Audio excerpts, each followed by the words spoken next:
deals with devil worship and satanic beliefs. It contains explicit scenes and descriptions of violent crimes and rituals. Because of the program's theme and controversial subject matter, parental discretion should be exercised. You have to give a blood sacrifice to Satan. It's supposed to keep you protected. It's supposed to keep you pure.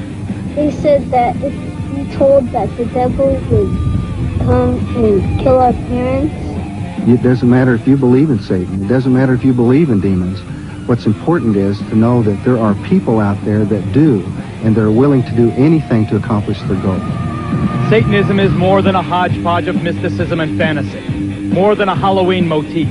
It's a violent impulse that preys on the emotionally vulnerable, especially teenagers, often lonely and lost. It basically started out like with the killing of animals. Then there's always the heavy metal music, and drugs don't help. It attracts the angry and the powerless, who often sink into secret lives. They asked me if I had ever thought about killing somebody just to watch them die, and they asked me if I would like to join a satanic cult. Possessed by an obsessive fascination with sex and drugs, and yes, heavy metal rock and roll.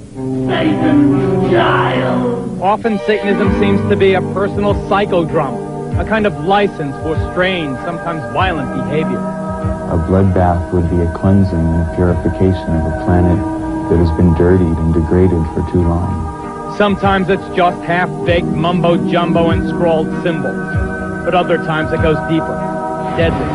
Tommy died as brutally as his mother did, but at his own hands. I loved him dearly, but he also took my wife who I loved. Satanism goes far beyond teenage obsession. Today there are cults that worship the devil, engage in secret ceremonies, believe in ancient, though bizarre, theology. All of it constitutionally protected, as long as no laws are broken. I believe that hate is necessary in a controlled way just as much as love is necessary. The other face of adult Satanism is violent and fiendish, centered on sexual ritual and torture, frequently descending into the vilest crime of all, sexual abuse of children. He has drawn pictures of child being sacrificed. He's talked about animal sacrifices. He's disclosed molestation. And what of their own children? Some are born into satanic cults and grow up as lifelong members. Others are desperate to flee, but dread the penalty of grotesque death. They're going to catch me, it don't matter. I could run and run and run. They're always going to catch me because they're all over. And beyond the mayhem and monsters, it's said that a nationwide network of satanic criminals exists. Start with the warped and wicked Charles Manson. It's everything that human beings don't understand. It's all their fears. It's what they're not sure of. You dig what I'm saying? Satan to me would be God. Or the demented son of Sam killer David Berkowitz. These and others, purportedly linked to the devil worship underground. Here's Satan. Here's Satan. Here's Satan. It's all over the United States and probably all over the world because it's just something that people are experimenting with now. Impossible to measure, easy to doubt. The very mention of it invites ridicule. Come out. No, I won't let her go. No. Often the choice is to avoid confronting it, ignore it, find other explanations, or laugh it off. That is not the choice we have made tonight. We have chosen to ask why. Via satellite, we'll be asking the youngest person on Oklahoma's death row, just 17 when he killed in the name of Satan, why he murdered his own parents. And to Southern California, where we will ask the parents of children in the notorious McMartin preschool why they claim their kids were satanically abused. And to London, where rock star Ozzy Osbourne will tell us why he feels he and heavy metal music are getting a bum rap. And to the state penitentiary in Angola, Louisiana, to ask convicted killer Charles Gervais why he thought the devil would award him 10,000 souls. The Investigative News Group presents the Geraldo Rivera Special. Devil Worship. Exposing Satan's underground.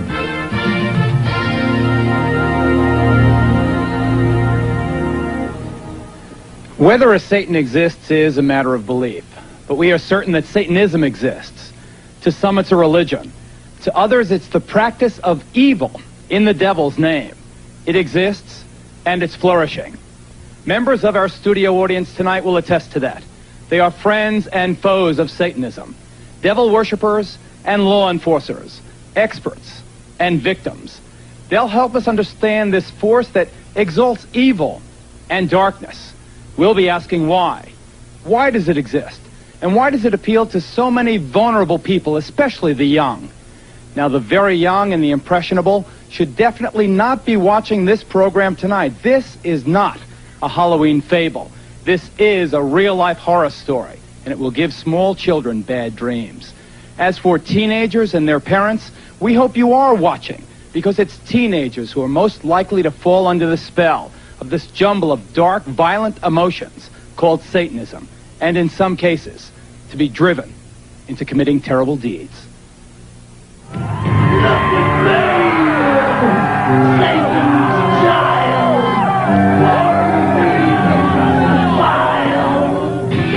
Being into heavy metal doesn't necessarily mean your kid's also into Satanism, and most of these fans are not. But there is an undeniable connection between obsession with the really hard stuff and the occult. This stone pony from Kansas City is named Spike. The upside down cross is a symbol of Satan. Ozzy is a rock and roll singer, and most acid rock is involved with Satanism. Let him who hath understanding reckon the number of the beast. A heavy metal freak from Louisiana, Joe got himself into self-mutilation in Satan's name. We'd cut our arms and let the blood drip into a cup, and we'd pass it around and drink from the cup, from each other's blood. Kim from Colorado also practiced the gruesome ritual. Violence with blood, we like to see blood, and we used to eat blood and stuff like that. Drinking blood as entertainment is apparently a staple in the acts of heavy metalists like Wasp. My life became centered not only around the marijuana I was smoking and the booze I was drinking, but it became centered around Satan.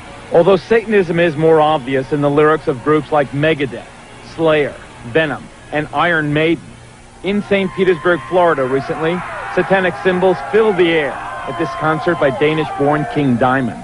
How much can you influence kids? I think people are too clever to be influenced by watching a band or listening to an album to go out and do the same. Because if they were that easy to influence, watching the news, you get the real thing, and everybody knows that, right into your living room. Personally, I am a Satanist, a practicing Satanist, but we never tried to preach that religion to anybody. Bull. An avowed Satanist, Diamond's protest that he's not preaching is belied by lyrics laced with references to death, graves, and evil. Of course, to some, it's just rock and roll rebellion. Satan has nothing to do with this kind of a concert. It's just an outlet to have a good time. Parents think, oh, Satanism, their kids. It's killing their kids. It's not killing their kids. The parents are screwing up in the beginning. We're the next generation. And united!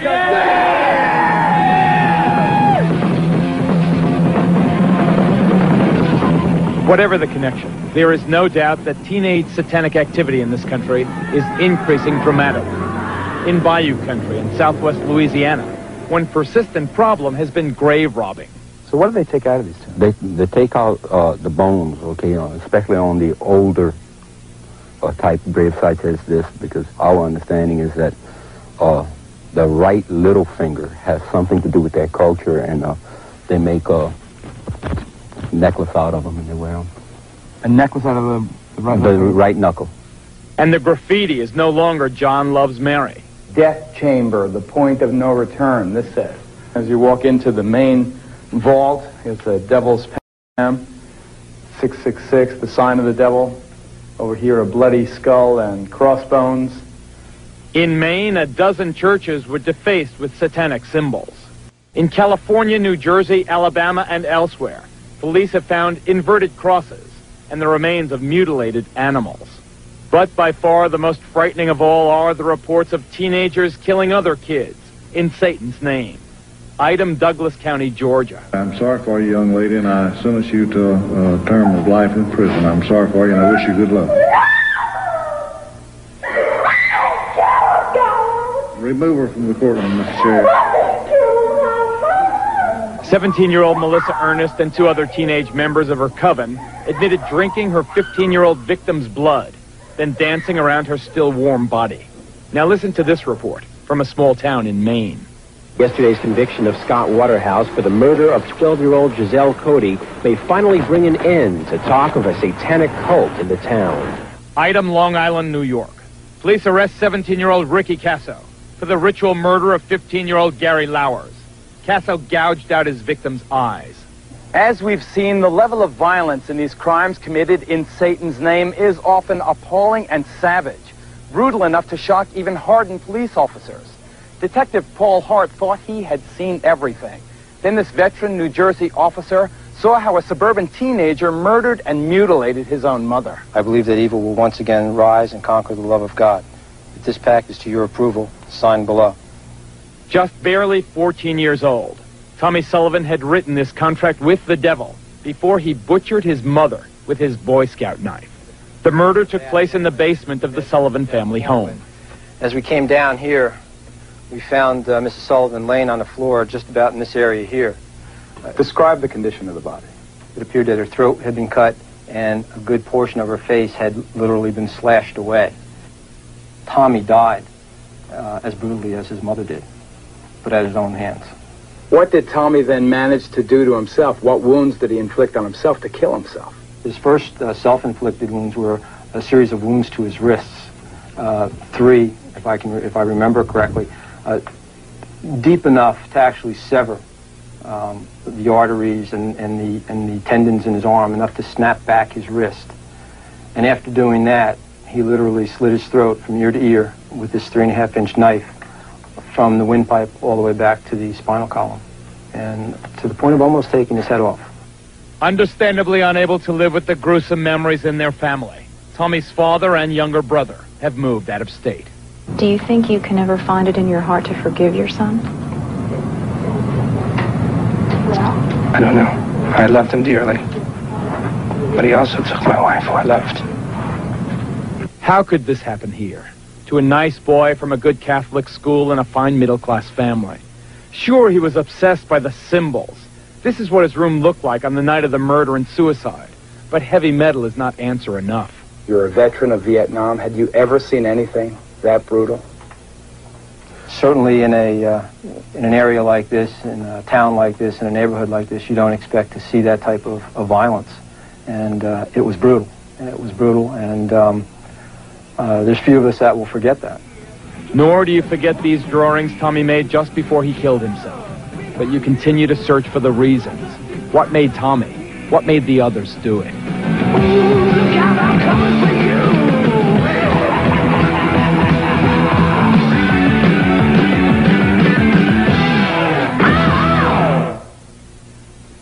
As reporters investigating this story for months, we have a good idea of what's going on in this country.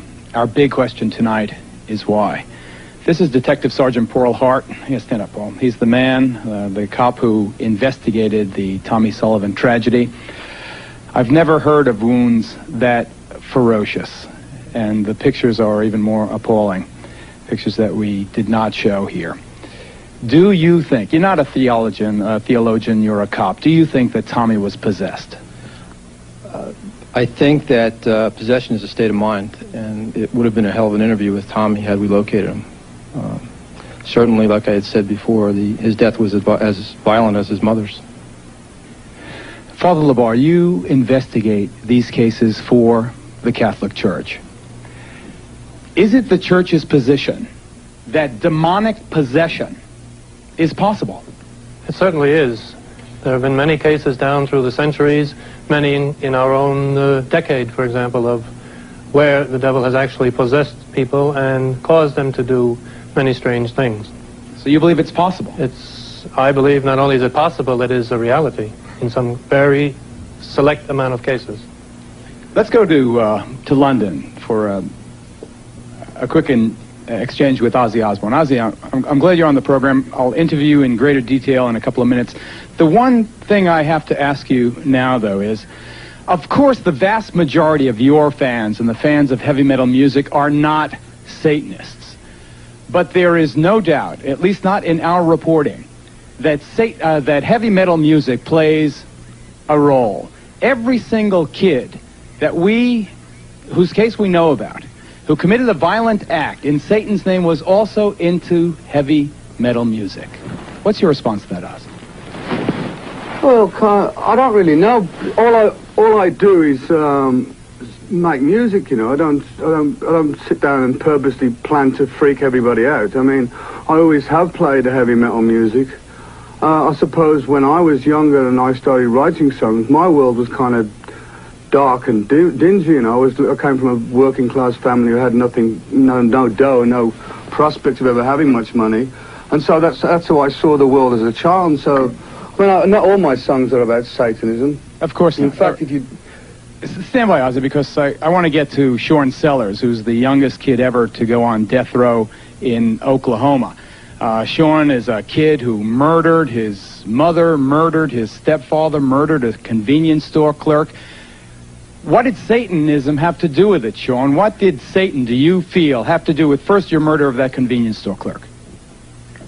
Satanism was, well, the murder was because it was a, how do I say this so that you can understand it? It was a sacrifice to prove allegiance to Satan, to prove my hatred towards society and everything. Well, hatred towards society is one thing, Sean, but how does Satan make you commit murder? Yeah, but Geraldo, Sean, in that particular situation, Sean Sellers... This is Tom Wedge, an expert in Satanism, who is with Sean in the Oklahoma State Penitentiary. Yeah, right. Go ahead, quickly. Sean had broken every one of the 10 commandments except thou shalt not commit murder. And after he worshipped before the altar and asked for powers from Satan, he went out to do this. Technically, it was a human sacrifice. Okay, I got to move on. You guys stand by. We'll get back to you. Stay with us, ladies and gentlemen. We're going to get into the mind of another all-American boy who came under the influence of Satanism and took part in a crime without passion or motive. He and his pals beat another classmate to death. We'll be right back.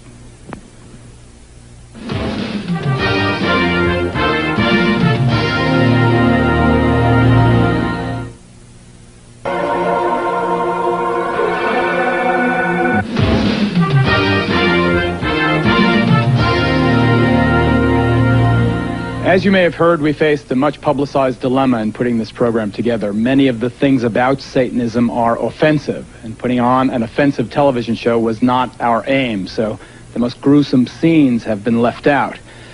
Now, what we've kept is strong. We think it's strong enough to get across an effective warning.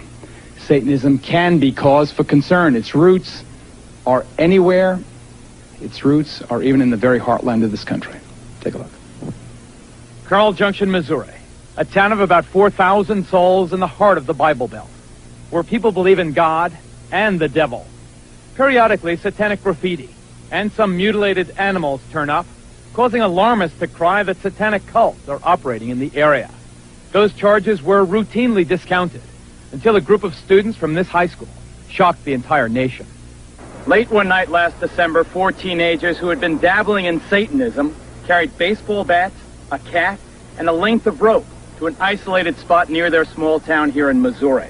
By the time the night was over, the cat had been mutilated and one of the boys beaten to death by the other 3, who then dumped his body in a well. One of the kids who did it, Pete Rowland, is now serving life sentence without parole here at this maximum security facility in Fulton, Missouri. The other 2 boys, his classmates, were also sentenced to life. Have you ever been in Here in the first interview since the murder, Pete Rowland talks about the satanic elements of the crime. What was it about Satanism that attracted you? Power.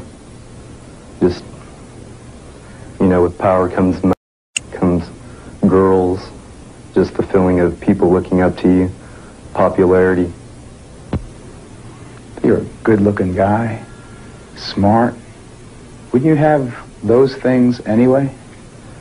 It just seemed easier through the devil. The devil was the spur for this murder, which Pete confessed on this never-before-seen police videotape. Yes. Go ahead and show us what you did. Okay. And I got him right through here, and I grabbed hold of the hand, and I pulled him through to right here. We saw the victim, and he was still moaning a little bit and going, like kind of like that. About this bat here, Pete. Okay, this is the bat that I threw. This is the third bat. Quite a bit of blood and hair on this thing. You can see a lot of hair on the end of it. Who all hit him? Me, myself, Jim Hardy, and Ron Clement. It basically started out like with the killing of animals. Then there's always the heavy metal music, and drugs don't help. Sometimes I didn't feel like I was the master of my own body. Like something else kind of took over with inside of my mind. What took over? Just the violence, the devil, lust and greed for drugs, for money. Pete gradually withdrew from family life. That is probably one of the main things I noticed. He even got to where he avoided eating meals with us. He listened to the music, heavy metal music, every opportunity. Another example of the link between heavy metal and teenage satanic crime. Describe what this music did to you. It was kind of like in the way of when we killed animals, it was just like, it would just things would go through my mind, and I could see the thoughts, I could see me hurting someone, you know, torturing people, and just along with the words too. Some of it was just all hail Satan and ripping apart, severing flesh, gouging eyes, things like that, you know. And after you listen to this, you know, 3 or 4 hours a day, every day for, you know, years or months, and it can get to you. Why did you choose this guy as your victim? Why Steve? Just because he was a human. Just because we could deceive him easy. The boy deceived was 19-year-old Stephen Newberry, who then took the first of some 70 blows as his classmates swung their baseball bats. I kind of looked down and I heard a pop, and I knew what it was. And I looked up, and Steve's eyes were real big, you know. And he just said, you know, why me? Why me? And he just looked like he was really sad. And someone said, because it's fun, Steve. And then we just all just like vultures, you know. I mean, we just went in. It happened, you know. You hit him? Yes. In the head? Yes. How many times? A lot. And I look at my hands sometimes and I think, you know, are these the hands that killed him? And I mean, I know they are, but it just doesn't seem like it, you know. I don't want, you know, I would never want to kill anybody again. I mean, right after we did what we did, I felt real empty inside. I felt like I could never love again, you know. I felt like a zombie. The devil double-crossed you? Yes. It just leads to your own destruction. How do you know that now? Look where I'm at, you know, look at my sentence. I mean, I'm in jail with life without parole.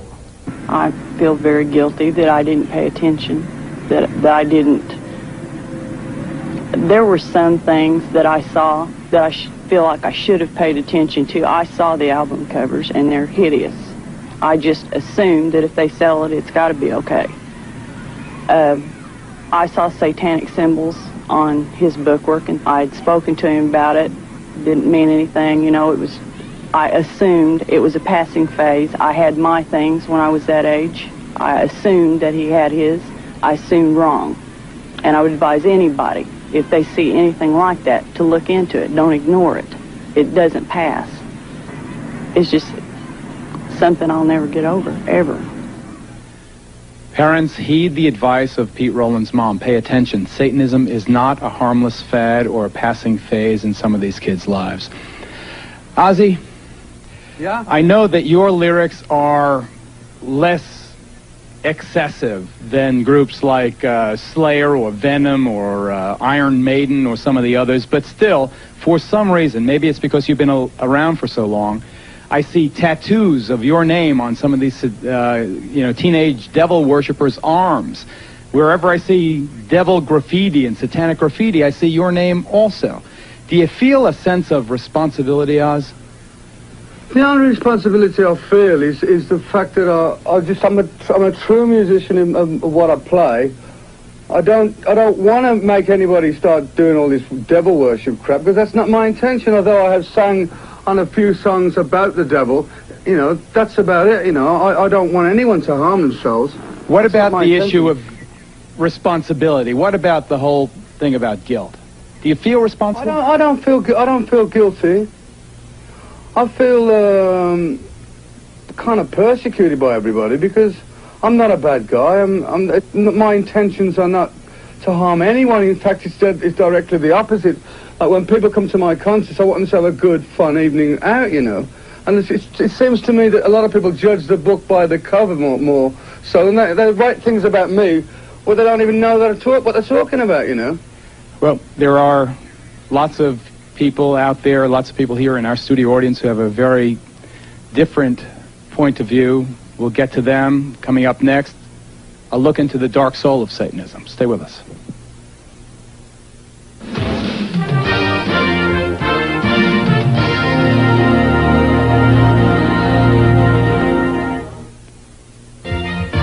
Satan means whatever I'm looking at, whatever I want it to mean. It's on my forehead. It's me if I can get up on that highway. It's me trying to save my air, my water, my trees, my wildlife.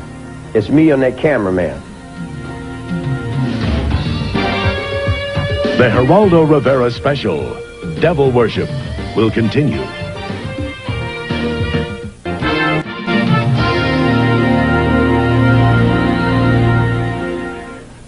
Once again, a warning about some tough language and descriptions in a report that we'll have for you in just a moment. Let me introduce you first, though, to Zena LeVay. Her father, Anton LeVay, is, I guess, the founding father of Satanism in this country. Founding it about 25 years ago, Zena? Yeah, approximately 25 years. Can you tell us with any certainty how widespread the religion of Satanism is in this country or around the world? Well, the religion is worldwide. We have members just throughout the world, and it's a legitimate religion. It's you know, perfectly within it's legal. But how many people? Hundreds of thousands, tens of thousands, hundreds of thousands? Hundreds of thousands, I can't say. Thousands, easily. What is it, Dr. Aquino? Dr. Aquino, the high priest of the Church of Set? Temple of Set. Temple of Set, also a colonel, interestingly enough, in the United States Army. What is it, this Satanism? I think that there is some confusion tonight because this same term means something different to Satanists than it does to Christians in the United States. By our own standards, the people who you've shown in these film clips would not be Satanists, either present or in the past. Rather, they would be the failures of a conventional religion. I appreciate your opinion. What is it, sir, then? What is Satanism? Well, originally the Church of Satan, when it was founded, was composed not of people with a hatred for Christianity, but of people who, by and large, were agnostics and atheists, because they felt that the institutions which had arisen around Christianity had failed in their moral commitment. So Satanism itself became an emphasis on rational self-interest and on taking responsibility for your own intellectual and ethical decisions. Rational self-interest, you call it? Yes. Okay, one thing we do know that Satanism has in common with other religions is the belief that the devil can inhabit your body. Remember the movie Exorcist, the film? It dealt with ridding the body of Satan in a ritual called exorcism.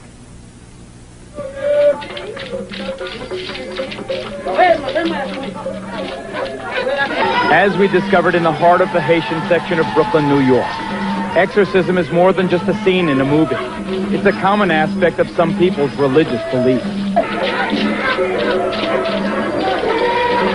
Operating out of the back room of this religious curio shop, a voodoo priest regularly performs exorcisms. This one on a woman whose persistent stomach pains were thought to be caused by the devil inside her.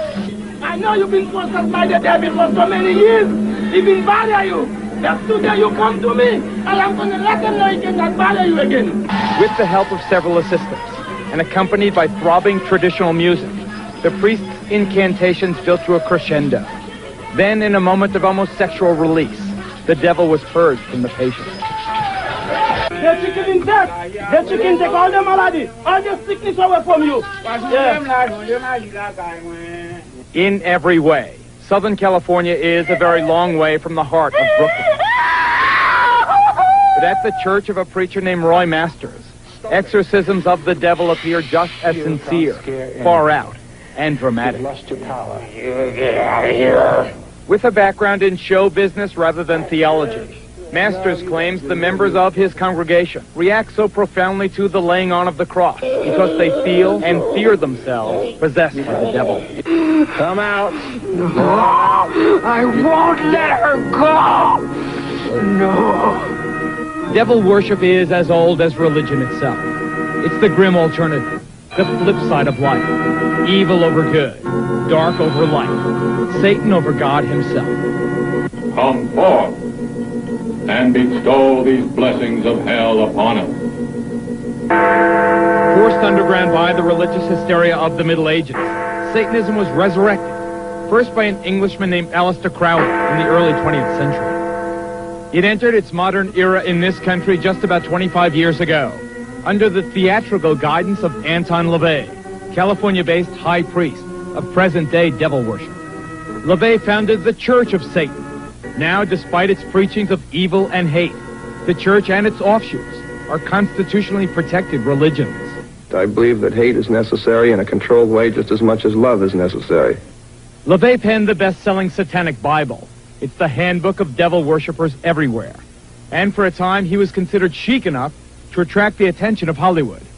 After working together on a film, LaVey made Sammy Davis Jr. an honorary member, while the late Jane Mansfield was for a time among LaVey's most passionate followers. Most of the people that are in my group are professional people, they're business people, they're people that are from very responsible walks of life.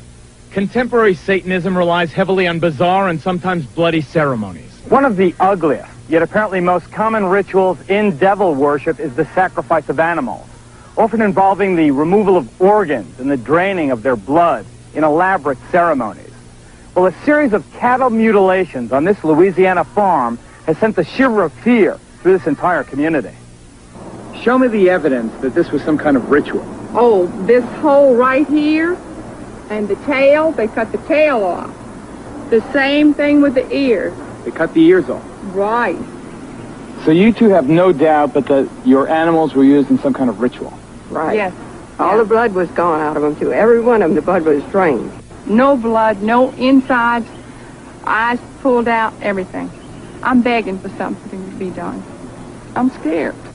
In response to the animal mutilations and other mysterious and unsolved crimes in this area, the local fundamentalist church held an extraordinary service. There's been a lot of questions about, are there any witchcraft, occultism, Satan worshipers in the area?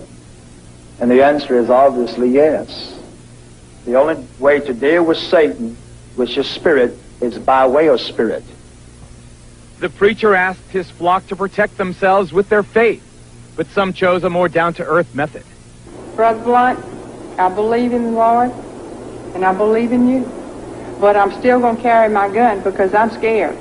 In our investigation, we discovered that some of Satan's soldiers are also high-ranking officers in the United States military. Here at San Francisco's Presidio Army Base, for example, Lieutenant Colonel Michael Aquino led a double life as a satanic high priest. The colonel's cult is listed in the San Francisco telephone book, and his phone answering machine boasts of his affiliation. This is the Temple of Set. The temple is the only international satanic religious institution fully recognized by the United States government. Indeed, the Army does officially recognize Satanism as a legitimate religion and supplies chaplains with this guide for ministering to the satanic soldier. Yet unofficially, some charge that Army bases have become sanctuaries for devil worshippers. Just last month, under a full moon, I took a midnight tour of the Presidio grounds with police investigator Ed Abanofsky. Are you saying that there was a satanic cult active right here on the Army base? Yes, we believe so. There's evidence to substantiate that. they had satanic rituals going on. There was an altar in there, and all of the graffiti on the wall would indicate that. Let's see if I can see it. How'd you find this place? This is a fortification during World War II. During World War II, where they had gun batteries. I can see a pentagram painted on the wall. I can see the words Prince of Darkness. On this wall, I see several inverted crosses and other obvious satanic ritualistic paintings or symbols. Joseph, we've agreed to conceal your identity, but you are an officer in the United States Army. That's correct. And you were an officer in the United States Army during the time you were a member of this satanic organization. Yes. Did the authorities at the Presidio know that a satanic organization was active on their base during the time that you were a member? They were very much aware of it, yes. The present base commander, Colonel Rafferty, says that today, at least, I know of no satanic activities whatsoever in this area. Satanism may be a constitutionally protected religion, but similar to another recent case at the United States Military Academy at West Point. Here, charges surface connecting ritual child abuse at the Presidio Daycare Center to the devil cult. It was here, parents and others allege, that as many as 60 young children were ritualistically abused by soldiers of Satan. What actually was done to the kids? Oral copulation, sodomy, defecation. They were urinated on. The former chief juvenile investigator at the Presidio, Ed Abanovsky, is here. He's now a deputy sheriff in Santa Clara County. Colonel Aquino, we note, sir, for the record, that you were originally implicated in the dreadful charges of child abuse. We note also that no charges were ever brought against you, and presumably you have been cleared. Would you like to comment on why those charges were brought against you? Well, the entire time that the so-called child molestation scandal was occurring at the Presidio, the time period when these terrible events were supposedly taking place, I was assigned to the National Defense University in Washington, D.C., and my wife was out there living with me. But is it not a fact that a 3.5-year-old girl identified you as the alleged perpetrator of molestation? No, as a matter of fact, it is not the case. An accusation was made by her stepfather, who was an Army chaplain, speaking on behalf of this child. In her original interview with the FBI, she denied ever being molested. Well, I've seen you are innocent until proven guilty. You were never charged in this case. I don't want to belabor the point. I have seen, however, the affidavits for the search warrant of your home, and they indicate the child is speaking to the authorities, not her father. This was after she had been subjected to therapy. Let's say you are innocent of that. You are no longer at the Presidio. You are now in St. Louis, but you are still a serving officer or colonel in the United States Army. Do you feel it is inconsistent with a high-ranking officer sworn to uphold the Constitution of the United States that you are also a practicing Satanist? Not in the least. The Army has known of my religion for the last 20 years. There has never been a problem with it, any more than there is a problem with other members of minority religions. But let me read from the Satanic Bible. Quote, this is the number one, commandment. Death to the weakling, wealth to the strong. How can you believe this and still uphold the Constitution of the United States? Death to the weakling? Well, for one thing, what you're looking at there is a highly polemical book that was never meant to be taken literally in all of its commandments. Father. Yes, and I'm aware of that, and I'm also saying that members of the Church of Satan understood that much of this book was in the form of a polemic. It was a statement that was dramatically made, but was not intended to be taken literally in all its respects. So we should not take this book literally? Correct. This is Dr. Walter Grote, would you stand, sir? Whose daughter was allegedly abused at West Point, the United States Military Academy. You were a captain in the United States Army.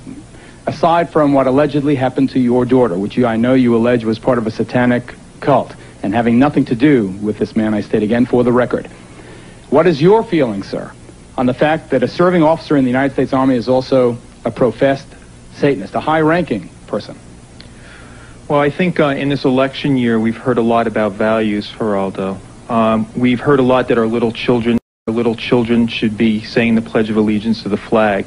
Mr. Aquino has identified himself as an antichrist. He preaches that as the leader of the Temple Set. I don't think I'm misquoting him.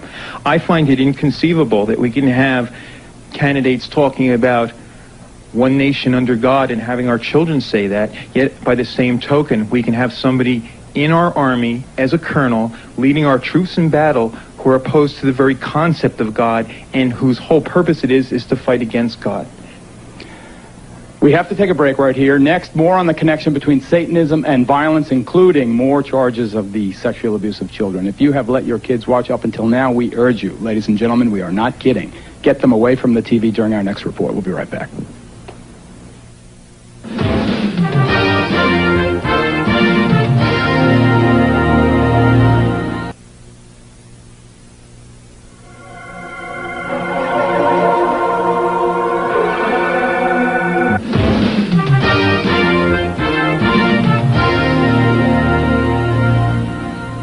Once again, parents, we urge you to heed our strongest warning about this next report on the abuse of children, the alleged abuse of children, because if the point of devil worship is evil, what could be more evil than this? That's the baby right there. Right here? Uh-huh, it came out of her already. What'd they do to the baby? Then David took it and kept throwing it against the wall, and he killed it, and he took it in the house. No, you saw that? Yeah. These are pictures that can chill a parent's soul. They're a symptom that something dreadful, unspeakable has happened to the child. In this case, it's an 8-year-old boy from Grenada, Mississippi. They took us in an old caboose. And they had these things they called Spains. Spains? Yes, Spains. They stuck it up my butt. Who stuck it? David. Your dad? Uh-huh. Ow, did it hurt. 2 doctors have provided medical evidence that from a very early age, this boy has been repeatedly abused. His mother goes further.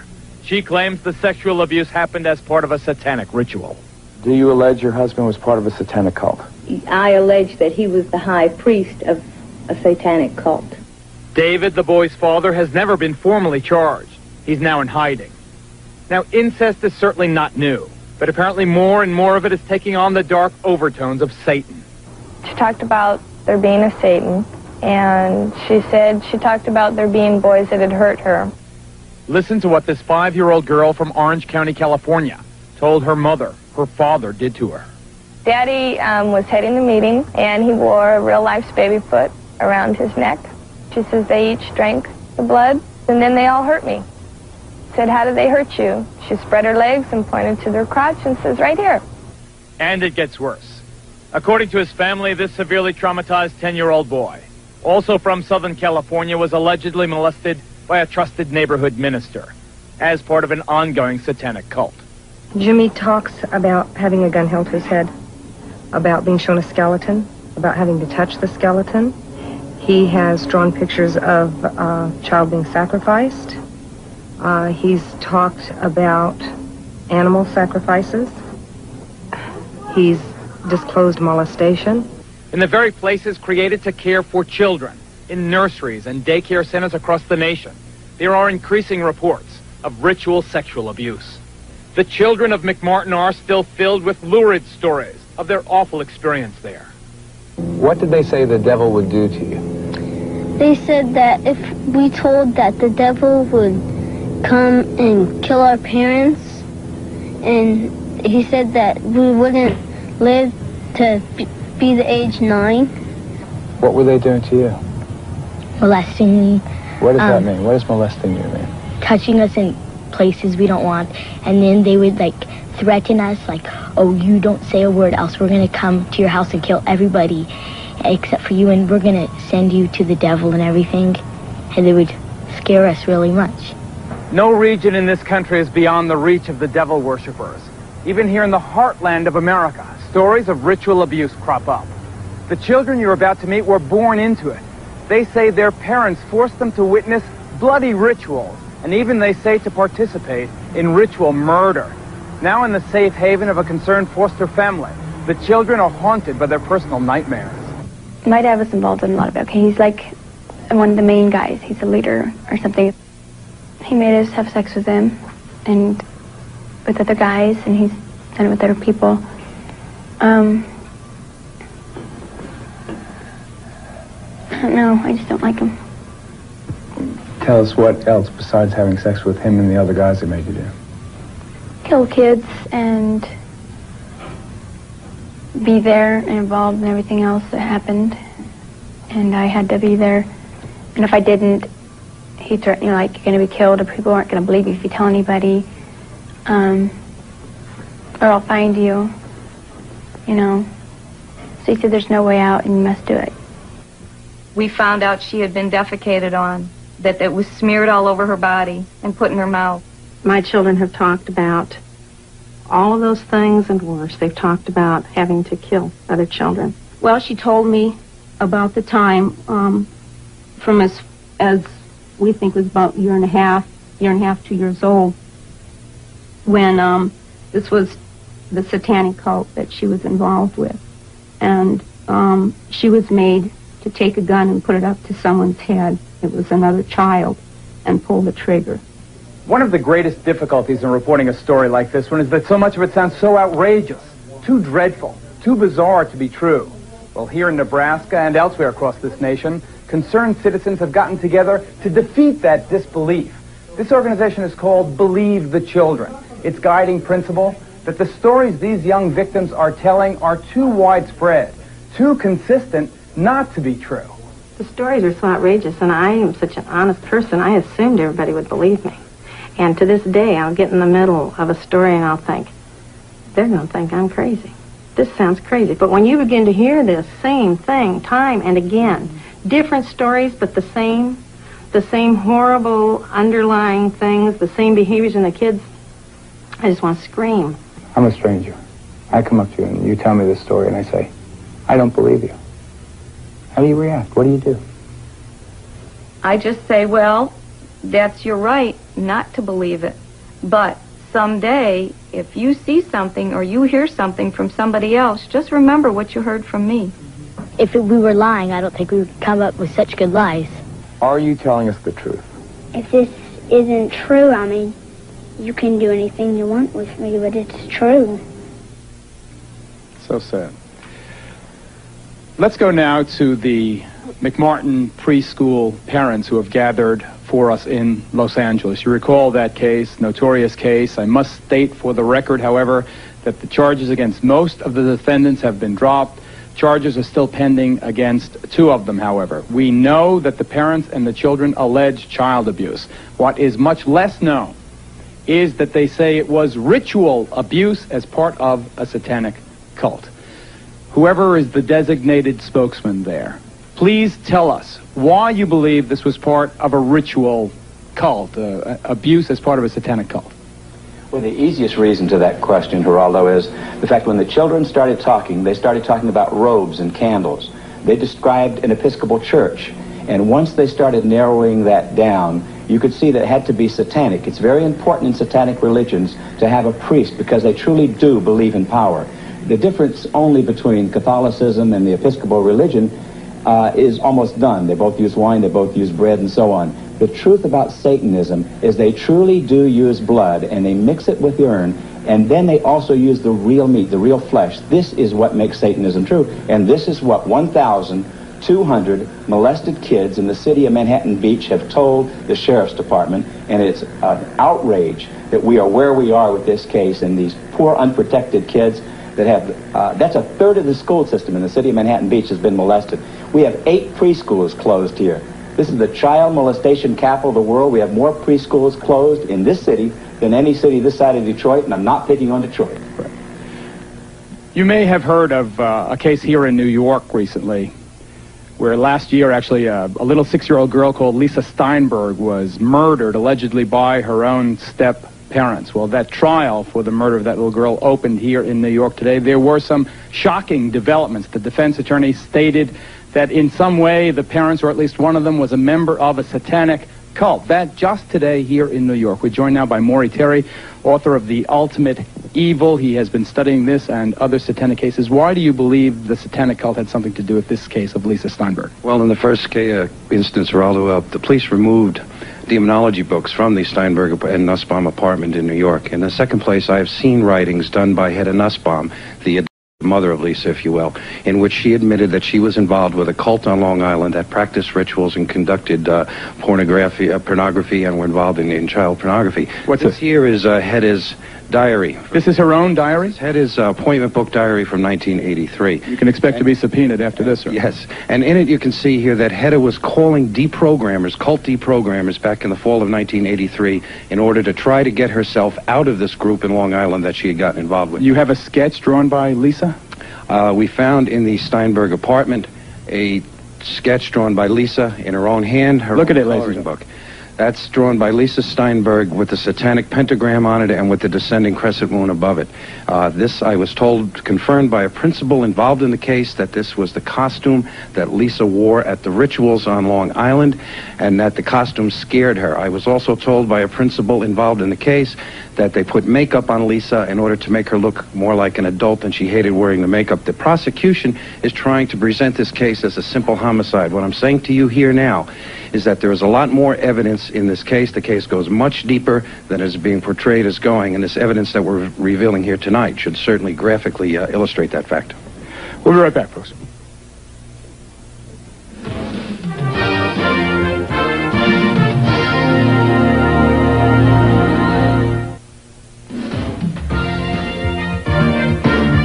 Berkowitz, Lucas, Ramirez, and Manson are the all-stars in the halls of infamy.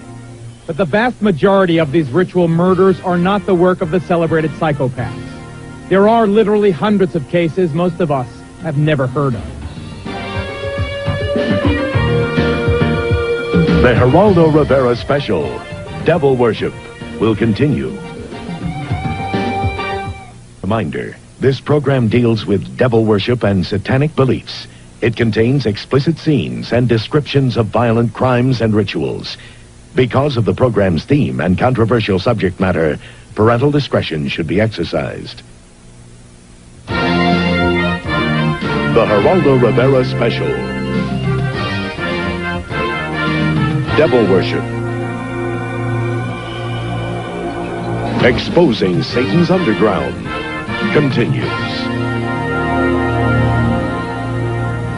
Welcome back. The subject is Satanism, and I've been asked repeatedly where the idea to do it came from. Well, it goes back to someone that I interviewed for our special last spring on murder and the frightening fascination verging on adoration that so many people felt for this person.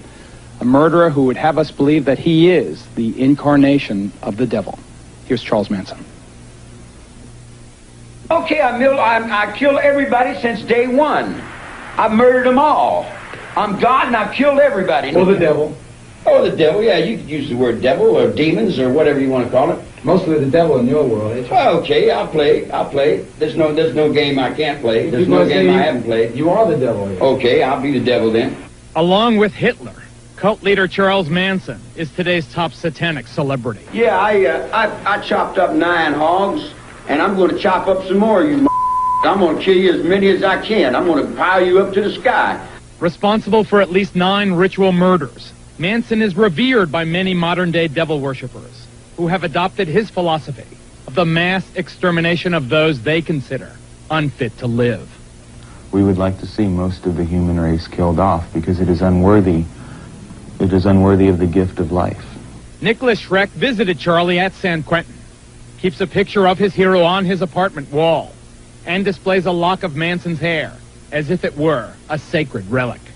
A bloodbath would be a cleansing and a purification of a planet that has been dirtied and degraded for too long. David Berkowitz, the son of Sam, was also a Satanist, the serial killer who terrorized New York while murdering 5 young women and seriously wounding at least 6 others. Berkowitz was deeply involved in bizarre rituals. So was Henry Lee Lucas, who told police he murdered his girlfriend, his mother, and others across the country, all for a satanic cult. Why do they want to kill people? He's supposed to be for the reincarnation of the devil. And when a series of ritualistic rapes and murders hit Southern California, it should have come as no surprise that Richard Ramirez, the alleged Night Stalker, worshipped the devil. Hail Satan. Hail Satan. Hail Satan. Hail a belief system that exalts sadistic murder, torture, ritualistic suicide, and racial purity. This has historically been a sacred day. A day of purification. A day of hell and fury. We mourn not its victims. We honor its victors. In closing, I would remind those here that murder is the predator's prerogative, and there is no birth without blood. Berkowitz, Lucas, Ramirez, and Manson are the all-stars in the halls of infamy. But the vast majority of these ritual murders are not the work of the celebrated psychopaths. There are literally hundreds of cases most of us have never heard of. Like this satanic murder in Denver, Colorado, where the victim was handcuffed, chained, and slaughtered. Authorities claim that before he died, the victim participated in drinking his own blood. Or this diabolical example in the city by the bay. Here in a rundown San Francisco neighborhood far from the tourist attractions and the Golden Gate Bridge, a satanic cult committed crimes of incredible brutality. This is the story of that cult and of its leader, a devil-worshipping murderer named Clifford St. Joseph. The body was tucked underneath the front wheels on the curbside, wrapped in yellow blankets and tied with guitar string. What was the condition of the body when you found it? It had a number of unusual wounds on it. One of the most unusual things was a design carved into the chest of the individual. And once we examined it more closely, it was an upside-down pentagram. The Devil's Pentagram, the inverted five-pointed star found on the unidentified corpse of St. Joseph's victim, is apparently the principal signature of Satanists. Like a recurring nightmare, it shows up at crime scenes and in their graffiti everywhere. At St. Joseph's apartment, where this grisly murder was committed, I talked to Ed, a fringe member of the cult, and the state star witness. What was going on in this apartment? They asked me if I had ever thought about killing somebody just to watch him die, and they asked me if I would like to join a satanic cult. Ritual crime was apparently a regular occurrence at this apartment. In this case of torture and murder, the victim has never been identified. For purposes of this case, he was called John Doe number 60. The first cut would be to the lips. That sealed the person's mouth for all eternity. They also poured wax, I guess, in the eyes, and that sealed their eyes for all eternity. They did much more to John Doe number 60, but we'll spare you the details. Caught and convicted of murder, kidnapping, and ritual abuse, St. Joseph and another cult member are currently serving long prison sentences. Ed remains free, although he claims only to have been a reluctant participant in the murder of John Doe 60. He does admit bringing a teenager here to be chained up and ritualistically abused.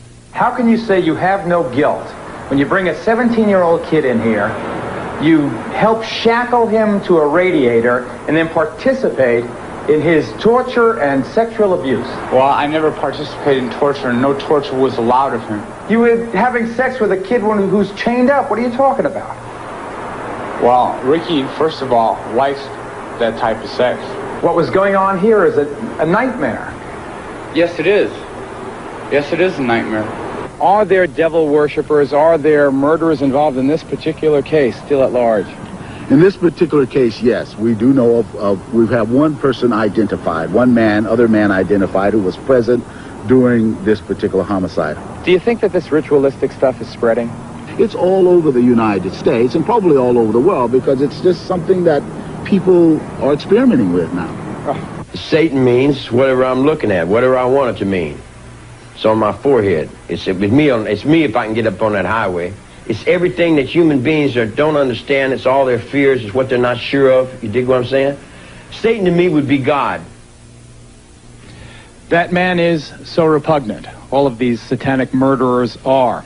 The acts that they have been convicted of committing are so horrible that the question could fairly be raised again, why are we doing this broadcast? We are doing it, ladies and gentlemen, because it's our feeling that these cases are too often overlooked, too often underreported. We think that there is a widespread problem here that you deserve, that you need to know about. Joining us right now via satellite, we have another convicted satanic murderer. His name is Charles Gervais. He is currently serving a life sentence in Angola Penitentiary in Louisiana. Mr. Gervais, why, in Satan's name, did you hammer and strangled to death an innocent person. Did you really think, sir, that they were going to give you 10,000 souls, this devil? Well, Raldo, I can't talk about my case. Get to the point about Satanism, Charlie. Okay. There's a lot of confusion in it, and it's mostly people that really don't understand. Listen, what about this 10,000 souls, Buster? That's what I want to know about. Well, that's what I've got into Satanism for. Why? Why? Because it possessed power. Where were you going to get this power? Where were you going to use this power? In hell. In hell. You're going to kill a person on earth to get the power of 10,000 souls in hell? Are you sick? Nope. Why aren't you condemned to die? Why aren't I? Yeah. Did you use Satanism as a defense? Yes. Ted Gunderson, FBI veteran, former head of the regional office in Los Angeles. Is there a network of these satanic murderers in this country, do you allege? I cannot say that there's a network of satanic murderers. I can say that based on information furnished to me by confidential sources and informants, based on interviews with dozens of survivors from the satanic operations through the years, satanic beliefs, etc., I can say that there is a network of these people across the country who are very active. They have their own rest and relaxation farm. They are in contact with each other. It ties in loosely to the drug operation, ties into motorcycle gangs, and it goes on and on. They have their own people who are specialized in surveillances and photography and in assassinations. After this commercial break, we're going to have the anatomy of a satanic crime, showing you why law enforcement has had such a difficult time coming to grips with the strange, shadowy world of satanic crime. Stay with us.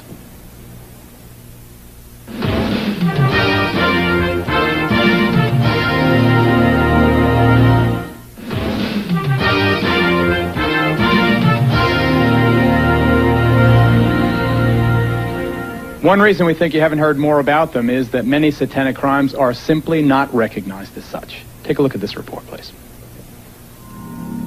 These ritualistic crimes are everywhere, and yet in most communities they are either overlooked or underreported. There's an example going on right now here in Kansas City that tells us why. In this house, in a quiet residential neighborhood, a series of brutally violent, horrible crimes have been committed, and yet the police and prosecutor in this town seem either unable or unwilling to draw the obvious connection between what happened here and Satanism.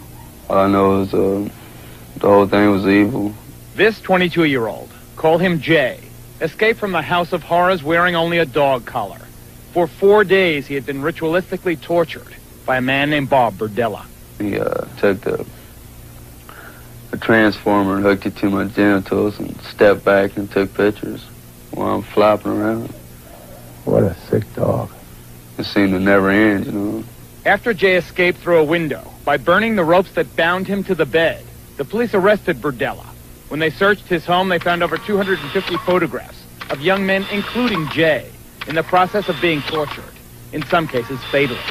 Hidden in the walls of the home, they also found a human skull. He had pictures of guys that he had did things to. Kids tied up and with marks on them and things. Apparently, Burdella would pick up young men, usually hustlers like Joe. Many of them runaways who cluster in Kansas City Strip. I need $25 and you For a small amount of money, these kids go anywhere to do anything with anyone. Unfortunately, some went home with Burdella, whose involvement with devil worship was easily apparent. There was, for example, a satanic symbol on the outside wall of his house. His business card seemed straight from hell, and he ran this macabre shop of horrors, possibly stocking it with his own unique hobby. By agreement with the district attorney, Burdella was allowed to plead to 1 count of murder. He received a life sentence, but many people in this community are outraged that the investigation went no further. Did the police pursue these allegations of satanic involvement? The police department, it's my understanding, called in some people who knew about witchcraft to talk to them about that. That particular aspect of the case basically went nowhere. County legislator Carol Cole disagrees. Why do you think there is no attention being paid to that ritual aspect of this case? You're in the heart of America, the Bible Belt, and we hate to think that people like that live next door to us. We're turning our backs on, acting like it doesn't happen. We're putting our hands over our eyes as if it didn't occur here, that it was just a murder. This is Detective Lee Orr of the neighboring Kansas City, Kansas Police Department. Do you believe there is a satanic aspect to these horrible crimes? Yes, I'm sure there is, yes. We've also had contact with people that have come out of the occult, Satan worship, who have definitely made statements, and who I've interviewed, that state that Mr. Burdella was involved at a higher level than most in the occult. If these allegations exist, as we narrate to you that they do, isn't it reasonable that if you pursued them with vigor, you might find evidence that could pin more of these crimes on this man, that might help solve some of the cases of missing children and missing young adults that you have in this and surrounding communities? There isn't any question that if there are people who have information about him being involved in witchcraft or Satanism, and that information has not been given to us, that we would love to have it because it would be further leads that we could follow. Here perhaps are some leads for investigators to follow. Item: police reports obtained by us show local authorities have long been aware that devil worshippers were conducting large-scale ceremonies in the Kansas City area. Item: this young man says he was an eyewitness to a sexual orgy at Burdella's house, one with heavy satanic overtones. And item: this woman claims she met Burdella through her former husband, a high priest in a local satanic cult. We were at a meeting in the area, and he was up on the platform in a throne, which symbolizes that that sacrifice at that particular meeting was for him, was done for him. So he was in an exalted position. He was a VIP. Yes, he was. What happened there at that ceremony? There was a young man killed, a young boy. He was 16 years old. Did you ever tell the police about any of this? No, I didn't. Why? People don't believe you when you talk about these things. People just do not believe these things happen. Remember, aside from the torture and sodomy of Jay, who escaped, Burdella has pled guilty to just one murder, a runaway whose skull was found inside his house. A second murder charge is pending. Yet police sources tell us Burdella is suspected in at least 7 homicides. When they excavated his backyard, they found remains of 3 people. Paul Howell believes his missing 19-year-old son was among them. They found a head right up here, I believe. A skull? A skull right up in this area somewhere. It is one thing for law enforcement to be uninformed. It's quite another, though, for them to refuse to follow known leads. Paul Howell alleges they did exactly that, with the information he provided from his own investigation. For 3 years, he says, he begged them to investigate Burdella's suspected connection with his boy's disappearance. I dug through his trash and found different things. At one time, I thought it was dog remains. Later on, after the investigation, the police come in 3 years later, I found out that this is the way they said Bob disposed of some of the waste of the human remain. He put them in dog food bags and set them out in the trash. What must it be like to a father to think that his own son was disposed of in pieces in someone's garbage? It's just very upsetting, naturally, and want to get even. You want to find everybody that's involved beside Bob and hope that it don't happen to anybody else's kids. It apparently also happened to Harriet's kid, Bonnie's husband James, who disappeared in 1985. When James first disappeared even, we begged him to do something to go in Burdella's house to get a search warrant for any reason to try to find my son in there, because it had been told to us that he was possibly chained up in the house in there. Photographs of James' tortured, apparently murdered body were among those seized by police. Will you charge Burdella with the murder of James Ferris? That is not something that I can tell you yes or no. Will you charge Burdella with the murder of Jerry Howell? And again, I can't tell you whether or not there will be charges brought against Mr. Burdella or anybody else for the murder of Mr. Howell. Is it possible that by narrowing the focus of the investigation, people who are involved in these awful acts are still free? Yes, there's no question about it. You cannot subdue individuals and photograph them, and you're in the photos by yourself. So there is a great implication that somebody else that participated in this is still at loose, and they're at large in this city, and you're going to be reading about it again in another 12 or 16 months. I hope she's not right, but stand up. This is Detective Sergeant Lee Orr from the Kansas City, Kansas Police Department. You saw him in the video piece. This is retired Detective Michael McKee of the Kansas City, Missouri Police Department. Gentlemen, the Kansas City Star is reporting as late as yesterday that the district attorney in your community is still insisting that the Burdella case of serial murders or alleged serial murders is not related to Satanism, is not a ritual crime. You were one of the first cops on the scene. Do you believe that this case is satanically related? It's my opinion that it is. We recovered a ceremonial robe from the bedroom. When we excavated the backyard and dug up the skull in the backyard, it was buried with a jar of feathers and had some burnt wood with it. We also recovered numerous books on the occult from the residence of Mr. Burdella. Now, whether these cases are not being treated as ritual crimes because of embarrassment to the community or because it's easier for cops just to prosecute them as simple homicides, we don't know. Coming up next, we have talked in this program so far, and you have heard the words about child abuse. A woman by the name of Cheryl Horton and others tell an even more grotesque story, ladies and gentlemen. Having babies to be turned over for human sacrifice to Satan. And we'll deal with that when we come back.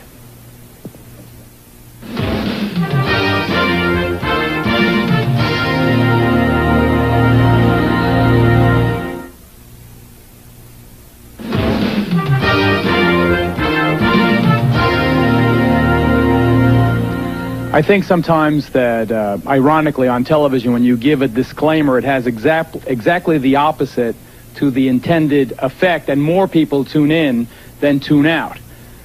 I'm going to say this as straight as I possibly can. I am begging you, if you're a parent and you've got kids there, that this subject is just too upsetting for your young children. Please get them out of the room or change the station. We urge you to exercise parental discretion.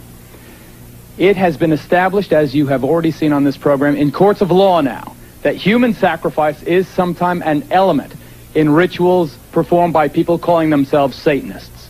There is no longer any doubt about that, though just how often it actually is done is obviously impossible to know. The ideal sacrifice, we are told, apparently requires babies. And there are those people in satanic sex, including mothers who have belonged, who tell of babies being bred for sacrifice. Take a look, please. Read what they do, Guy. They use blood in their rituals, and the blood that has the most power is baby's blood. In the classic horror film Rosemary's Baby, Mia Farrow is drawn into the clutches of a satanic cult and is married to the devil. This is no dream. This is really happening. She conceives the Antichrist, providing the group with a living symbol of Satan to be worshipped and adored. God is dead!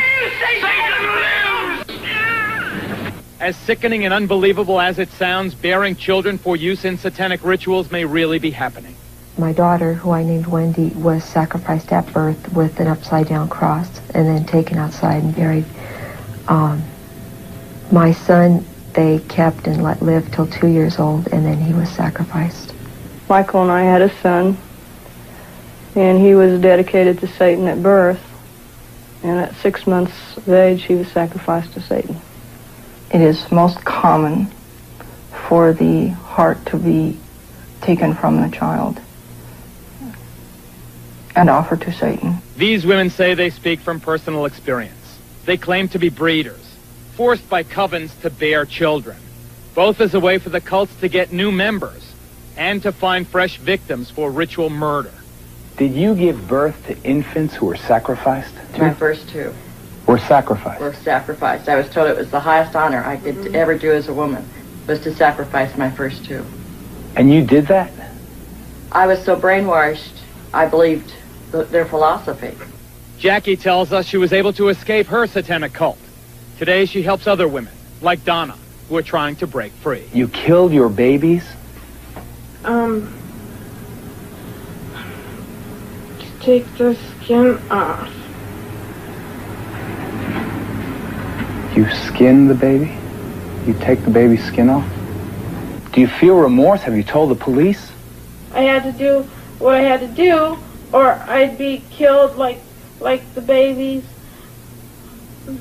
that they made me watch killed, and that they put in my hand. They said, "Obey, or this is you."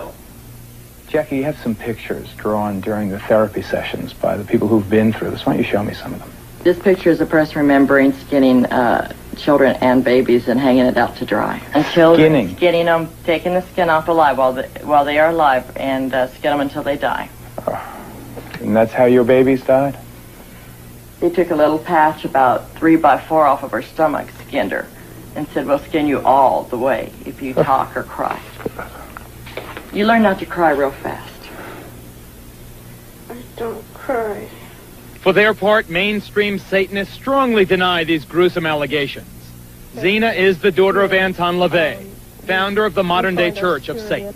That's a popular misconception, too, is that children are sacrificed at the altar, or that animals are used for sacrifices. And it's a horrible, horrible misconception. This is real hard for the police because they can never find proof, and that's because the bodies are sometimes consumed for communion, sometimes burnt, sometimes put in concrete. For proof, the women offered a few grisly photos. But as the Satanists are quick to point out, the images of death and decay are impossible to verify. These middle-class housewives that are worried that we want to abduct their children are barking up the wrong tree, because we wouldn't want anything to do with their whole mediocre and corrupt lifestyle. Because the charges are so bizarre, most mental health professionals distance themselves from the entire area of Satanism. But here in Denver, Colorado, the Bethesda Psychiatric Institute has become the first in the country to devote an entire department to treating the victims of ritual crime. Can we believe these stories of sacrifice? I believe we need to believe them. They sound bizarre. They sound beyond the capacity of human beings. But the stories we receive are tremendously consistent. Is this an epidemic? I believe involvement in Satanism is increasing. I believe it is present in many communities around our country, and I believe it demands our attention. But somebody is apparently trying to discourage scrutiny. We've talked to therapists who treat ritual abuse victims, and they tell us of the threats they've received. I have direct knowledge of both death threats on a therapist and an attempt to end that therapist's life, which was unsuccessful. Here in Chicago, a group of well-known therapists from all over the country had the courage to share horror stories of threats and intimidation. Therapists have been directly threatened in ways that are quite alarming to them. The patient indicated to me that she wished to sacrifice the child with which she was pregnant. Naturally, I wasn't too enthusiastic about this. Shortly after this occurred, I started to get telephone death threats. One of the things that I would add is that we are now hearing these reports from literally hundreds of therapists in every part of the United States. Someone out there is telling us to back off. Still, the greatest toll seems to be on the women who say that they have bred babies. Babies that were sacrificed for Satan. I will probably have nightmares tonight about it, as I have about my Joey that I have been talking about. I wake up screaming for him now in the middle of the night. I dream that he's lost and I'm trying to find him. Sickening, so incredibly outrageous, so incredibly unbelievable. But Zena LaVey, are these women lying? You have to understand that everything, every single thing you've given as examples of Satanism here are completely from a Christian standpoint. That everything you've put forth as being considered satanic is not considered satanic by my standard or my definition of Satanism. Lying? Well, have the bodies been found? Where are they? Cheryl Horton, who joins us via satellite from Los Angeles. Cheryl Horton. Zena LeVay, a Satanist who A, points out that this is not in keeping with her teaching, but B says, where is the proof? Where is the proof? Why is there no proof if what you're saying is true? Hi, Geraldo. There's no proof for a fact of one thing. They burn the bodies. They either do that, they'll chop them up and dump them in the ocean, or they'll pour them in concrete, or they take and they use them for communion and eat them and then make bones out of the tools. Cheryl, listen.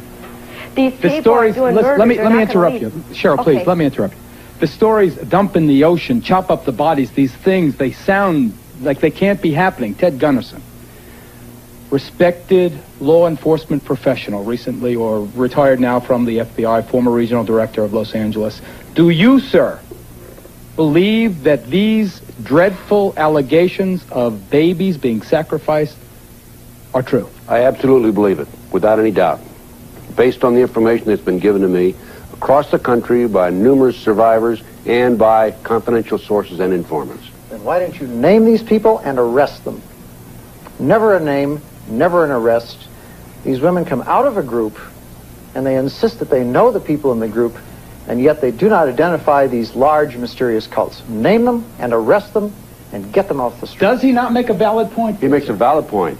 The problem with that is, number one, police officers don't believe it. I may believe it. You may believe it. Some people in your audience may believe it. They don't believe it. Number two, if you decide to investigate these people, you have to, number one, handle it from an undercover operation. If you put an undercover operation into effect, then you have, in a sense, your own police officers become involved in these heinous crimes, and they are, of course, become murderers.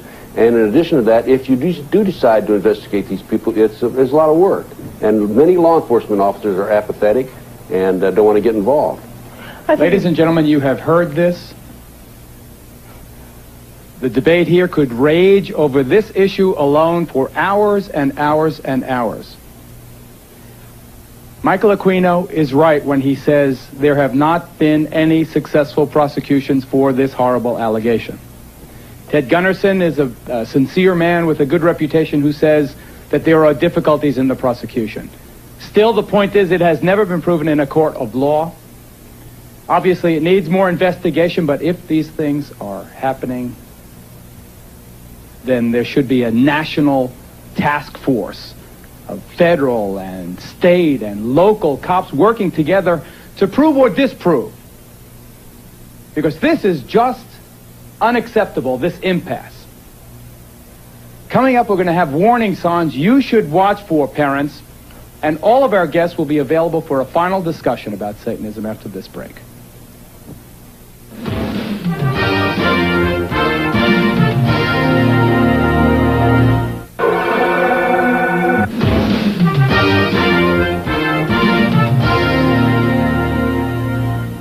Father LeBar, from the point of view of the Catholic Church, is this something Catholic parents, and I'm not singling out the Roman Catholic faith, obviously this affects children of all races, colors, creeds, religions. It seems particularly strong, as you've seen over the course of the last 2 hours, to be very strong in the so-called Bible Belt among fundamentalist Christians. But from the point of view of the Roman Catholic Church, is this something for parents to be concerned about? Something very much for parents to be concerned about, because in our Catholic theology, we know the power of the devil. We know the influence that the devil can have directly and indirectly. And whether you want to deny it, as the Church of Satan people want to do, or call it by another name, it doesn't matter. It's the power of evil, the force of evil, and it's that thing which disrupts ordinary human life, which, as we've seen, happening so often. So it is necessary for parents to beware and be Dr. careful. Aquino, is it the force of evil? Does it disrupt? Is it a force for everything negative? Well, if you're talking about Satanism as legitimate Satanists define it, absolutely not. It is ethical, it is above ground, it is positive. If you are talking about the devil as it is defined by religions such as Father LeBar's, then it is, in fact, a symbol of degenerate behavior, and this is part of our problem tonight. Should we have warnings, sir, the way we do on cigarette packs, for people coming into your houses of worship? Warning, this sect may be dangerous to your health and the health of the people you know. No, because in the case of the Temple of Set and the Church of Satan, we have not had any problems with criminal behavior. Among and other yet when you things, hear story after story after story of people committing these wretched crimes, these violent crimes in the devil's name, you find one common thread to that all these people that you've shown tonight come from a background in which their moral instruction has been from a religious tradition other than ours. It may be Father Labar's, it may be some other mainstream one, but it is not that of Satanism. Sean Sellers, condemned to die by lethal injection because of the murder of your mother, your stepfather, and a convenience store clerk. You've heard the Satanists say that it is not the teaching that is wrong, it is the person that's wrong. Are you using Satanism as a cover for your violence? No, I'm not. I've heard quite a few, well, I can call them as lies on the show right now. I've heard Dr. Aquino say that Satanism is not, or the ideals that we're talking about here are not Satanism. That is because Satanists believe that good is evil and evil is good.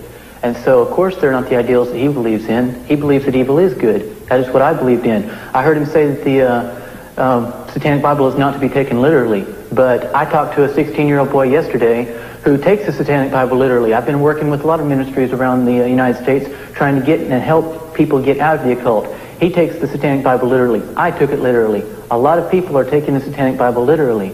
And I heard Anton LaVey's daughter say that these babies who are being sacrificed, that's not Satanism. Or she wouldn't answer to saying that it was. The fact of the matter is that kids are abducted, teenagers are drawn into the occult, and a lot of them are being used for occult sacrifices. And there's been so much on the show that you've shown so much pain and blood and all this other gore and stuff, but you really haven't shown how to get out of the occult for those who want to get out. There is, let me tell you a story about a friend of mine. Tell it briefly, Sean. Go ahead. Just give me 1.5 minutes. Go ahead. Her name is, anyway, she works with the Watch Network in Texas, and she told me that a lady called her and said, my daughter's involved in Satanism and I want her to get out, but I don't want her to become some kind of Jesus freak or anything like that. Sue told her, I'm sorry, I can't help you. A month later, the girl was living with her aunt and uncle because her mother was in an insane asylum and she was threatening to kill her aunt and uncle. What's your point, Sean? She destroyed 3 lives, her mother's, herself, and her aunt and uncle's, because she didn't want her mother didn't want her to become a Jesus freak. I want to tell you right now, there is no other way out of Satanism except through Jesus Christ. Do you believe in the devil to this day? I believe in the devil, but I don't worship the devil. I'm a Christian. I stand up boldly and proudly and proclaim my faith in Jesus. I'm telling you, there is no way out of Satanism except through Christ. Do you feel a sense of frustration that people don't believe you when you talk about what happened to your daughter? Yes, I do. The problem with this whole issue is that because the crimes are so heinous, that people don't want to believe that an adult would do this to a child. And I don't know about the Church of Satan or the Temple of Set. I can't say that they had anything to do with what happened to my child. But if you look at a child's behavior, a child who's been ritually abused, there is no way that you can say that these things that they're talking about didn't happen to them. From the nightmares, to the running around the room when they disclose, to the latching on, to the crying and saying, Mommy, Mommy, Mommy, don't go out, because if you go out, they're going to kill you. Threats, intimidation, fear. That's how this happened to my child and children all across the country. And it may have nothing to do with Dr. Aquino or Miss LaVey. All I know is what's happening to kids all over the country. They're being ritually abused. I don't know who's behind it, but it's happening. And parents have to be aware that children are not lying. Police officers have to listen to children. Listen to what they're saying and look at their behavior, because a child cannot talk like you and I, who's been ritually abused. We'll be right back.